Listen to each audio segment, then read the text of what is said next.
What is one small habit that can prevent bigger car problems later? Oil changes. I think that's probably what hurts more cars than anything else. Welcome to Fireside Talks, where we help bring you from survival to stability. Through skills, support, and the hope of Jesus Christ. Welcome back to our Home Hacks Month. Last week we talked about some cooking hacks, and this week we are going to go over some car hacks. Right. So let's start off with, what is your I had no idea how to adult car moment? So that's tough because... I feel like you always answer that way. Well, I do. But I grew up in the garage with my dad working on cars. Mm-hmm. So my dad tells this story about one of my brothers trying to jack up their car, and I'm 6 or 7 years old. I'm laying under the car, and I'm like, no, don't put the jack there. You're going to hurt the car. Okay. So I don't know that I've had that real like, oh man, I don't know what I'm doing moment, because it was something we just did in our house. Okay, fair. Well, have you ever been stranded or had a car issue that you were totally unprepared for? I mean, I have been stranded a couple times, and not like bad, but like I'm a couple miles from home or whatever. Or that time when the fuel pump went out in our Expedition. Like, yep, a couple miles from home. I think I know what's wrong.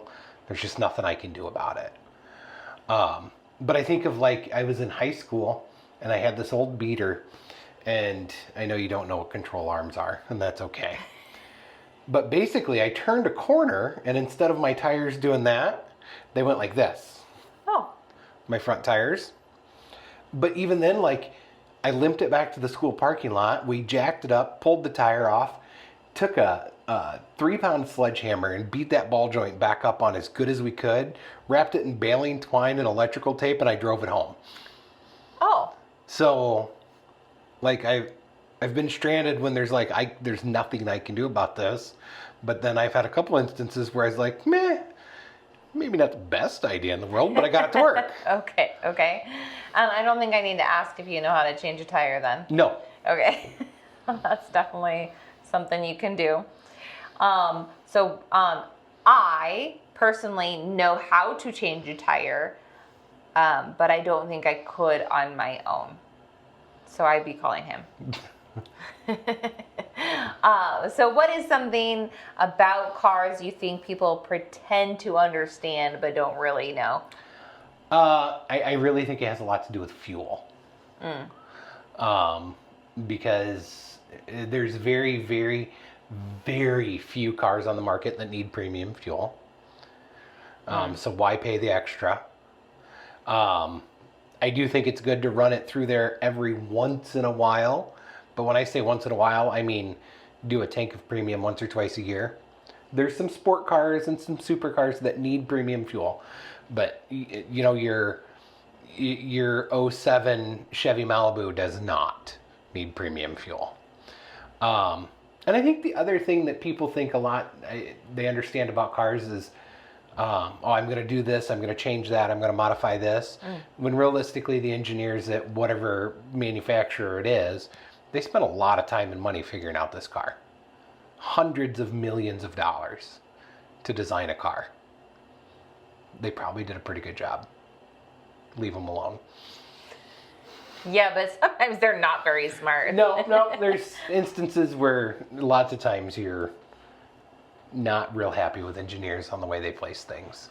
Yeah, like taking off like almost my entire engine in order to get to the battery to change it. I mean, that's a bit excessive, but yes. The whole top, you have to take up? Yeah. Anyway. What are 2 to 3 basics that every young adult should know before they get a car? Before they get a car. Know. I think the 3 big things... If they have a car. The 3 big things with cars, obviously change a tire, change your oil, and long term, you're going to save a lot of money if you can change your own brakes. Okay. Because shops charge a lot of money for brakes, and they're incredibly easy.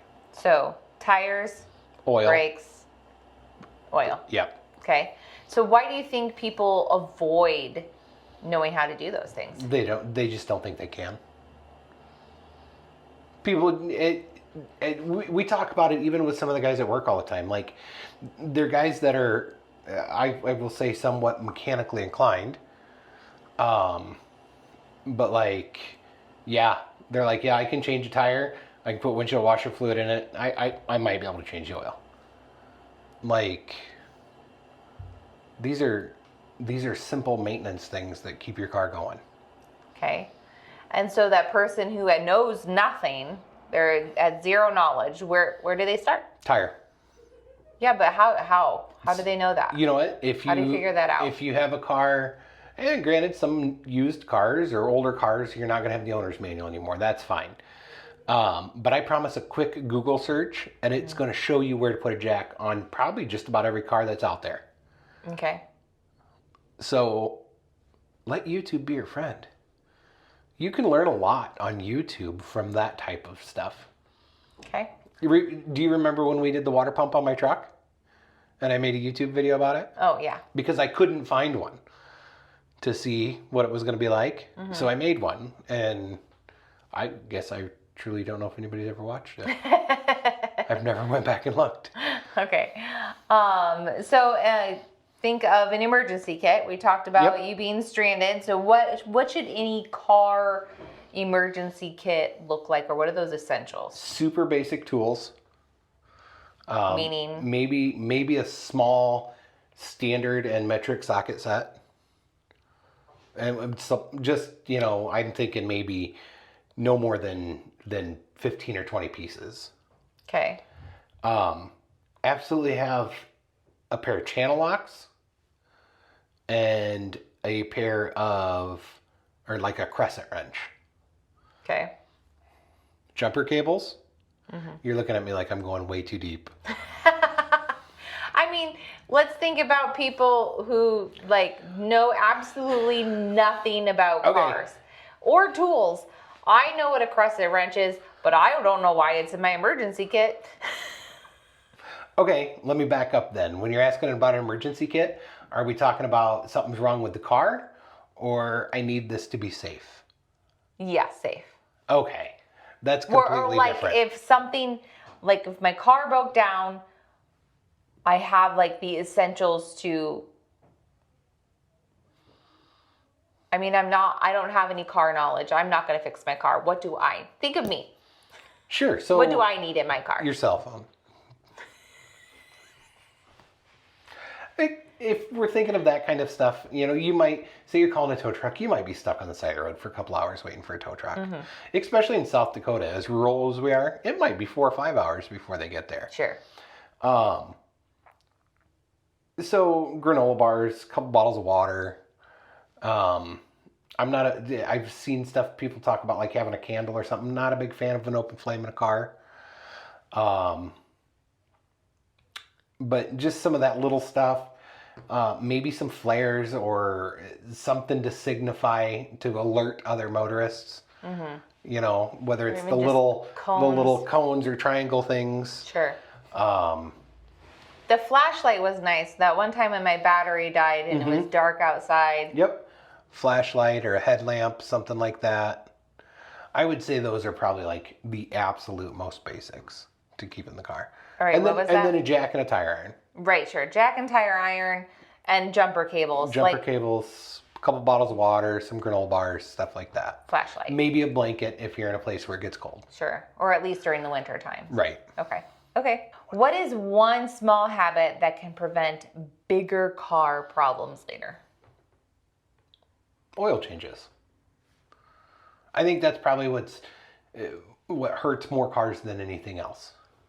Is people don't change the oil as often as they're supposed to. Why? Why don't they? Why does that matter? It just keeps the internals of the motor clean. And if you don't keep the internals of the motor clean? Then you're going to start to have a lot of motor issues. Okay. Maybe, when I was on the ambulance, we did it every single time we went into work, every shift. But maybe once a week, just check the oil, make sure it has all of the things it needs. Check your fluids. Okay. would probably be another super simple, like it's gonna stop big problems later. Okay. Maybe we'll have to do a video on how to check your fluids. It's different on every car, but we can try. Okay. And then, so what is a common mistake that people make that actually ends up hurting them? Well, again, the oil change thing, but I think one of the things is not doing, like, if you're going to take it in to get it worked on, not having at least a little bit of an idea of what might be wrong. Well, how am I supposed to know? Google, YouTube. Because you don't want to go in with a car that has, say, something wrong in the rear end, and it might be, say, it's an expensive fix, like it's $1,500, but now they're trying to sell you a $7,000 transmission when you never needed one. Maybe just having a little bit of an idea what's going on with it. Okay. Can you share a time when being prepared or unprepared really mattered? Not with cars. I really can't. Not with cars. I can think of other instances. A lot of the stuff that I've run into though is like my own stupid fault. Like I went to do something and I didn't have what I needed. You Sure. know, and Yeah. it wasn't necessarily like a big catastrophe where everything was wrong, but it just wasted a lot more of my time than it should have.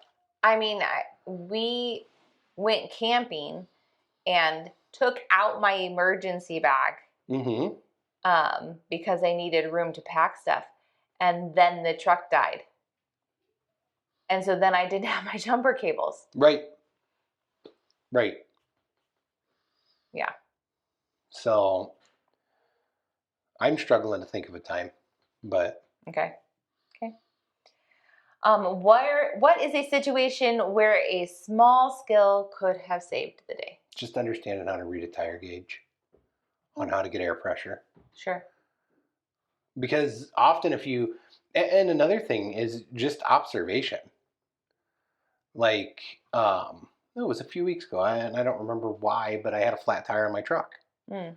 If I wouldn't have just looked at my truck walking out, what if I would have drove on it and now I ruined the rim and the tire, and now we're looking at several hundreds of dollars to fix it instead of just air it up and take it to a shop to plug a leak. Yeah, I think that's another thing people don't think about. Like, well, my tire's just a little bit low. Like that affects a lot of things from driving on your rim to changing the balance that's putting pressure on the rest of your car. And if you have an all-wheel drive car, tires being different can really hurt things. If the tire's low, it's hurting your fuel economy, like all of those things.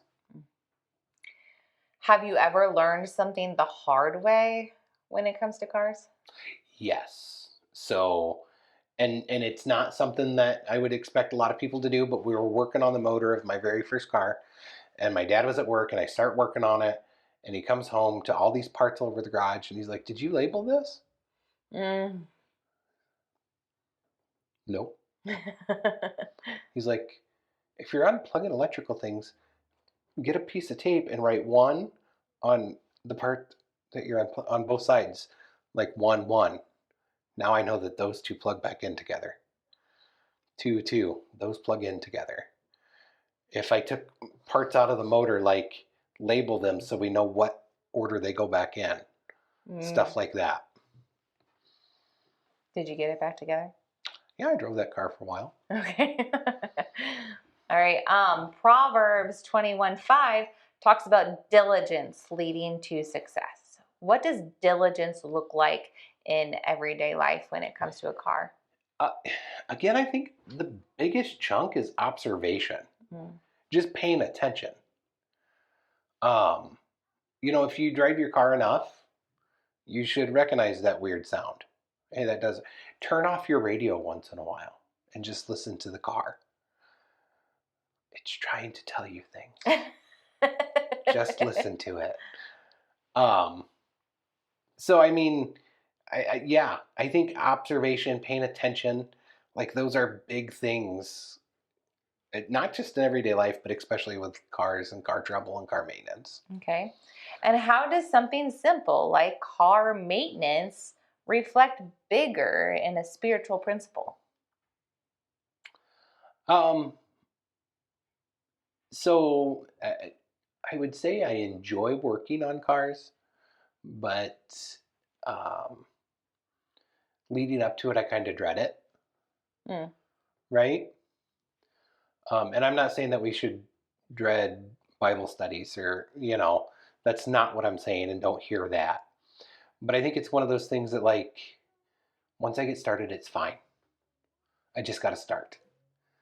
I wouldn't say that I even dread the idea of working on the car. It's just like, I just got to start. And I think that's a big thing with so much stuff in our life is we procrastinate and put it off and push it to the side. And if we just start doing it, it's not that bad. okay.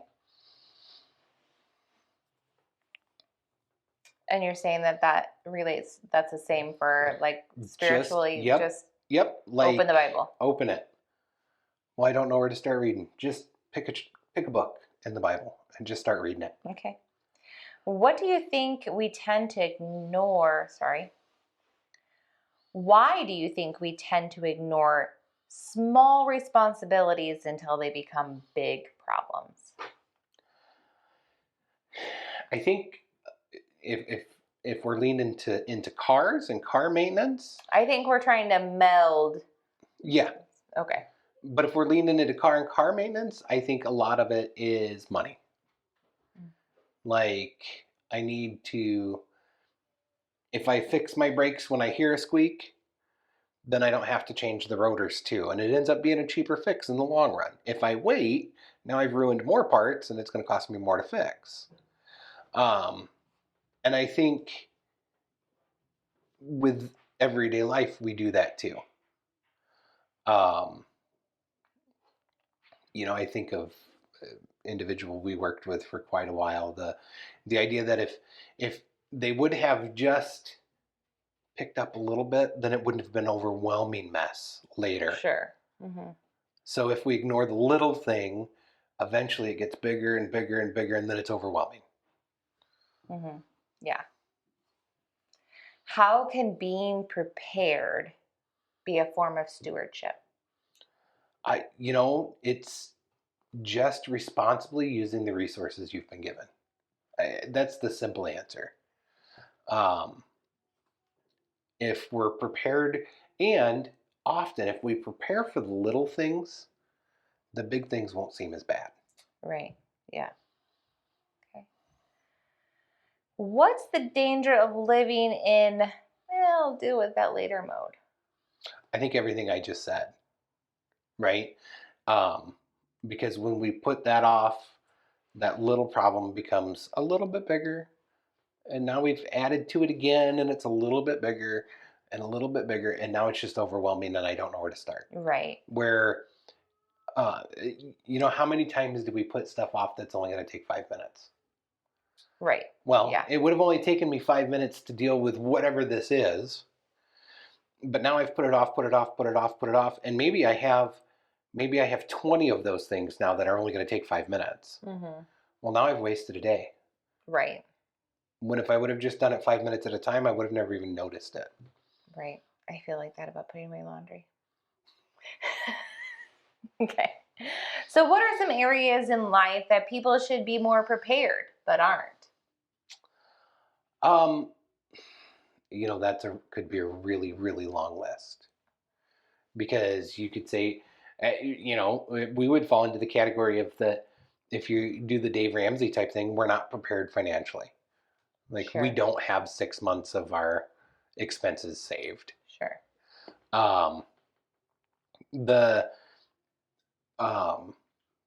From a car standpoint, just I own a handful of these simple tools that can get me a long ways. Sure. That's just a list that goes. I keep a little bit of extra food in the house, so that way if something happens and we can't leave, maybe there's horrible, and we're coming into spring, so let's just pretend that a tornado comes through, and maybe it doesn't damage the house, but trees are across the road at either end of the street and I can't get out, Hmm. well, we'll be okay for a couple days. Right. You know, we have a little bit of extra food in the house to get out. Yeah. Of course, in South Dakota, we worry about that in the winter. You know, Mhm. it snowed 30 inches overnight, and it's going to be a couple days before I can get out of here. Yeah. So more of like be looking ahead to those little things. Right. Like, what if this happened? Right. Not letting the what if overwhelm you, not becoming the prepper style person. Right, right. But just being prepared, doing those little things. Yeah. Just little Looking bitty ahead. stuff. Yep. Because, you know, if we were, and we talked about it last week on the kitchen stuff. If we were one of those families that ate out every night, not being able to get out of our house for a couple days would be a big deal. Right, right. So, but if you have a little bit of extra food in the house or whatever the thing is, now that big deal's an inconvenience. Yeah. And so, what is one simple life skill that has the biggest impact on your life?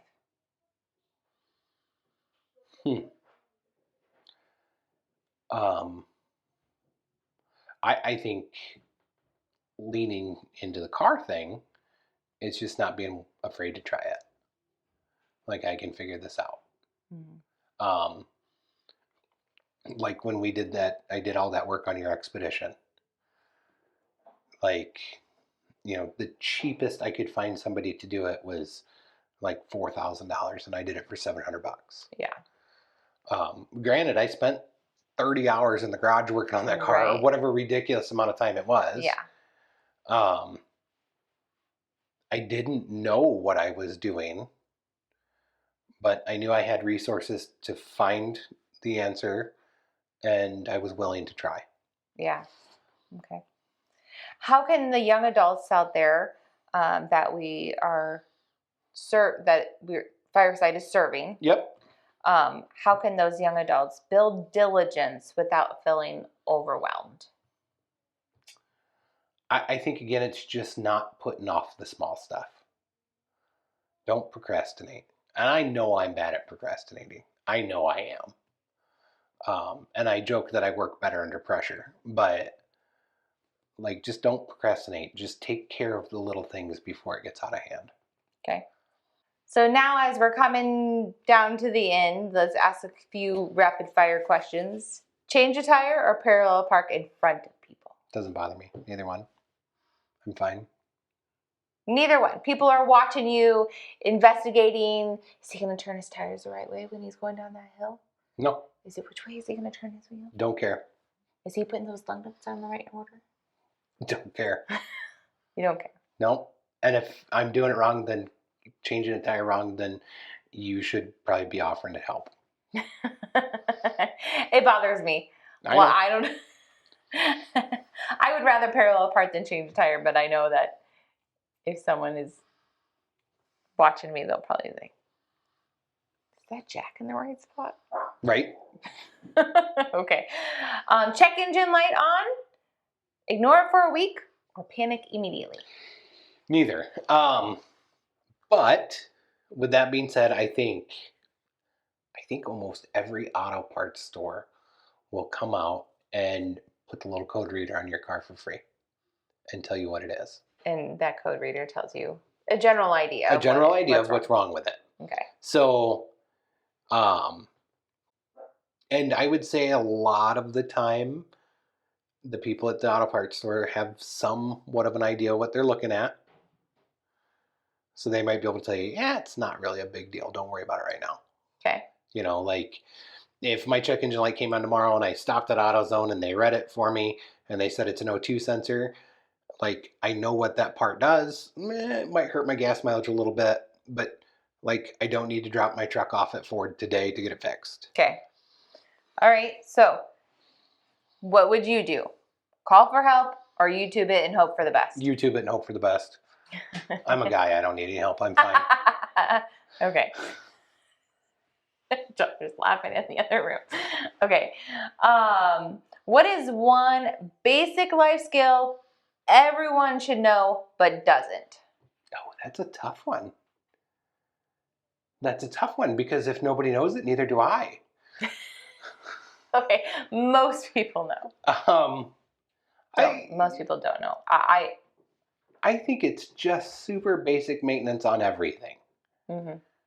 Like like like the oil change, the brakes, the changing a tire. When's the last time you changed an air filter in our furnace? That's not one basic skill. That general maintenance is a basic skill. Oh, okay, I suppose.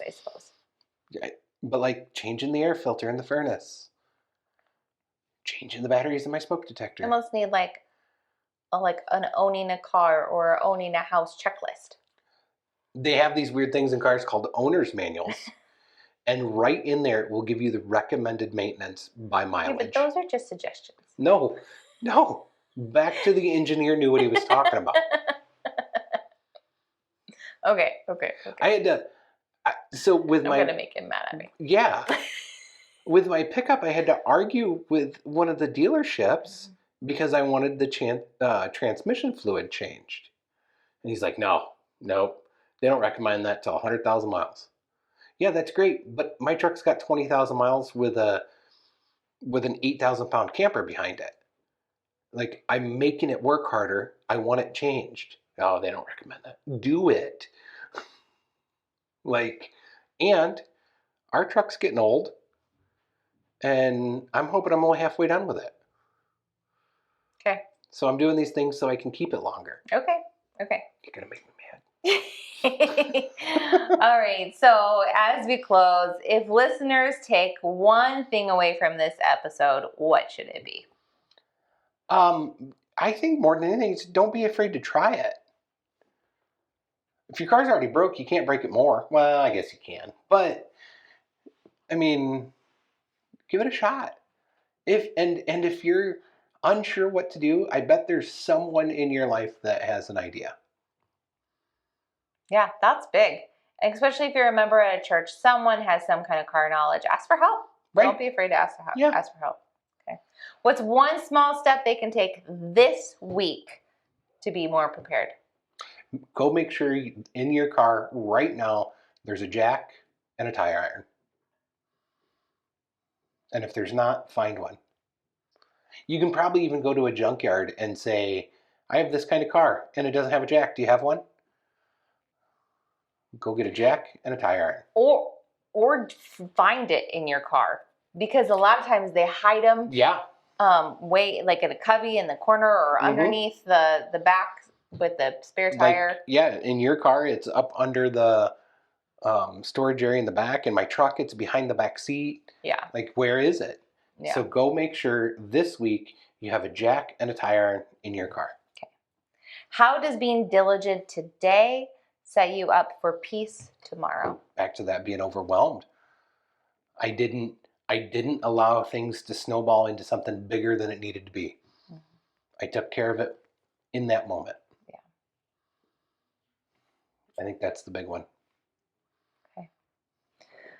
All right. Well, that's all we have for you today. You want to pray us out and then we'll give all the other information? Sure. Okay. So, Father, we come to you asking that maybe when it comes to some of this stuff, we're just asking for a little more courage. Maybe we're asking that we have a little peace and don't feel overwhelmed. But there's so many of these little things and so many resources out there that we can learn from, and we just ask that you help us not to put off today what is going to be a bigger problem tomorrow. We love you, and it's in Jesus' name we pray. Amen. Amen. Well, thank you for joining us on our Car Hacks Home Hack Month. Car Hacks Week, Home Hack Month. Right. Remember to look for our merch and all the other information on firesidecommunity.org. And please share this podcast, share about us, and so we can get the word out there. Thanks. Oh, you know what else we need to mention? I don't know. Can you see the table in the video? Yeah. You can? Mm-hmm. I wonder if people notice it's different. Just a little bit of an update, like we're actually starting to pack up to sell our house so that way we can be far more intentional about finding property for Fireside. So that way we can actually get this thing started. And of course, we talk about the merch, and 100% of the proceeds from that goes straight into the mission. We don't make a dime off of it. Us individually, the mission does. We do not.